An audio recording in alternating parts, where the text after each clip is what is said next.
Hi, this is Caroline from Palm Healing. Yesterday we talked about empath narcissist relationships and how that felt to be in that. Today I would love to share with you how I felt coming out afterwards, after that relationship broke apart. So I had two unhealthy relationships. Once with my now ex-husband, was together for 20 years with him. He's a narcissist and I'm an empath. And after my marriage broke apart, and actually still thank him for freeing me, for stepping away, because I was so tired and I felt I have to keep the family together and I would never do that to my children. I could have never stepped out. I didn't have the energy nor the self-worth to really say, no, this is not working. So I'm grateful he freed me. Of course, it's the pain of being discarded in a way, and also then the pain of the children coming up when their father left. I myself realized pretty soon how free and liberating it was, how constricted it was to be with him, how demanding he has to be, and at 8 p.m. every evening dinner had to be served for him and the kids had to be in bed, and every time the kids were still up or had a problem, he was really very nervous and demanding, and it really didn't feel good. So when he went away and I was just with the kids, it was blissful. Of course it was painful to feeling rejected, but actually I tapped into a wider free. I had room to breathe. I had finally room to do things I wanted to do, and I had the liberty to do the things the way I wanted to, instead of how he felt things had to do. Especially with the kids, I was more free, I was more relaxed, and in a way the fun part came back. I could be more playful. I did things with the kids, and they could stay up after 8. I enjoyed sitting with them at their bed, reading another story, not having to stress and be ready at 8 p.m. And this sort of was really good. So I felt that there is some light at the end of the tunnel. Of course, there were all the other things about money and people talking behind our back, and he reaching out to people to contact me, and sort of felt that sort of negative energy still, like he was sucking out of me, or he still wanted to talk me down, make me small, and that was not so good. And of course, after 20 years in that relationship, I had to find my own footing first. I have to really reconnect with myself. I mean, at the beginning, especially my daughter took it very, very hard, and she cried every evening for her daddy, and I mean, in words I thought, he's such an idiot, and how could he do that to that little girl, and outwards I told her, then of course I hugged her, I said it's okay to miss your dad, and yes, I resented him for having to put us through this, that my daughter was so sad and I had to comfort her and telling her that it's okay to miss him. And I remember the first time they then went away to his place, and luckily 2 friends took me away and we had sort of a spa weekend. I didn't want to be alone in that house. That felt so weird, because I'm so sort of like a mama. I'm nurturing mother hen. I wanted to have my chick, my flocks with me, and then came the first weekend. They were away, and afterwards it was hard because they had a hard time to adjust, so they were very tired, and things happened, things that also opened my eyes. For example, when my daughter cried when she came home. I said, oh, that's okay. And she said, yeah, but she was crying and missing me when she was at her daddy's place. I said, yeah, that's okay, of course. I mean, when you're here, you miss daddy. When you're there, you miss mommy. That's absolutely normal. And she said, but daddy just told me that I shall go home if I'm such a crybaby, and how could I ever miss mommy, and so on. And then I really realized how he always put the blame on others, and how could a man, a grown man, put the blame on a little 8-year-old girl for missing her mom? It was just sort of beyond me, you know. And I really realized how he could not just caress them, hug them, and let the pain go, because he has no empathy. He doesn't want to connect to those feelings. It's sort of like shoving it away. So, and for me that was an eye-opener, because I realized that he constantly put the blame on me. Whatever was not going was just put it back in me. You have feelings, you're bad, you know. Mind over matter was his motto, or probably still is. So these are all the things that were going on at the early stage. And it took us 5 years of separation to finally have the divorce ready. It was a hard time for me to really learn to step up and feeling worthy of receiving the money, because I was looking after the children. I've been a full-time mom for years, decades, and all of a sudden he was gone. So actually for us, it shouldn't really have to change so much for the children. And we stayed 2 years in our house for the children. I mean, I stayed there with my children so they could sort of slowly move on. And then I was ready to move away, and the kids were then following also.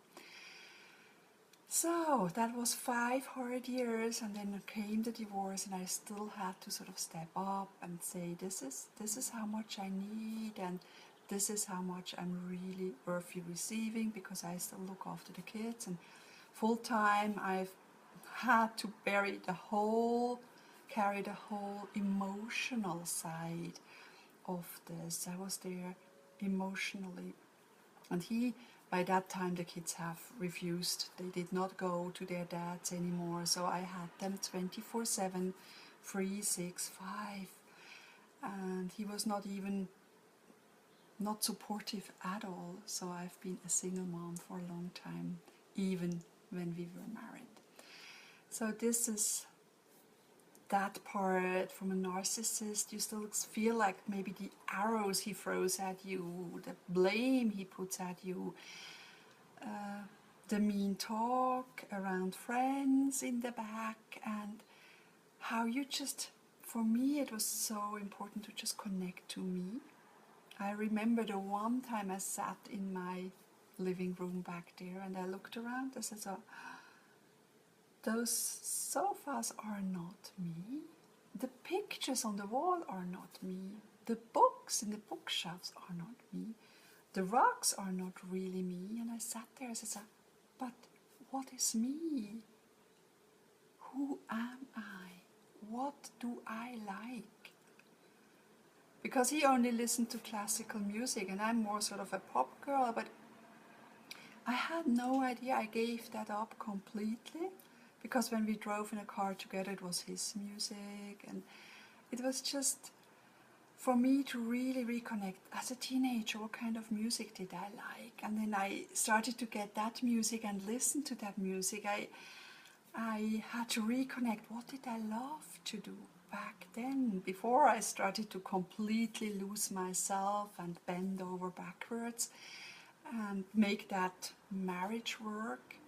Of course, he's 14 years older, so it was easy for me to just move in. And I mean, I didn't really care what kind of sofas I had, and I didn't even think about having an opinion. So there I was, free to form my own mind, finding things I really loved. And then I remember I ordered some posters on the internet because I loved the Impressionist Monet. I loved those water lily pictures, and I got those and hung them up and got sort of, I started off feeling me, feeling true to myself and do the little things and reconnecting, starting. And that's all you can do. Just always tap within and feel what is right for you. And because I ordered a new bed then, and yeah, I still ordered it in black because I was still in that sort of time frame. I would order it in brown or a lovely, lovely wooden color, but it's okay, You will realize that for a while you still do it his way before you fully integrated your way, and that's fine too. And as you know, then I had a relationship about half a year after the marriage broke apart with a sociopath, and it was good. I mean, it was good. It helped me over that first hard time, and my husband, ex-husband, then moving in with his girlfriend, and all those kind of things. It sort of eased the blow. But when that broke apart, I really realized how unloved I felt. I felt lonely. I felt no one loves me. He's leaving.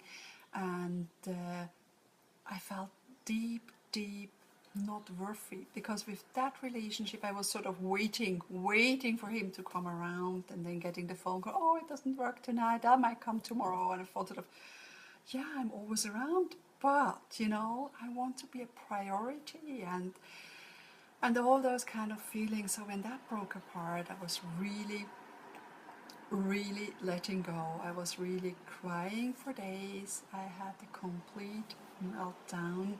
I just got up, drove the kids to school, went back into bed, hiding under the covers. But it was so liberating. It was so freeing. I so loved it, because I could really let go of all that pain and suffering. And of course, it wasn't just that relationship, but it was sort of the marriage that broke apart on a deeper level. So I could really heal and clear those two.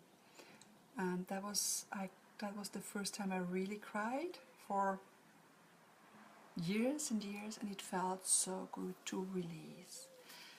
And that was the time for me to sort of step up, connect deep with me, and find the love within. I knew I was needy. I needed the love from a partner before, so I could feel loved. And I didn't want to be dependent on someone anymore. I wanted to find that love within.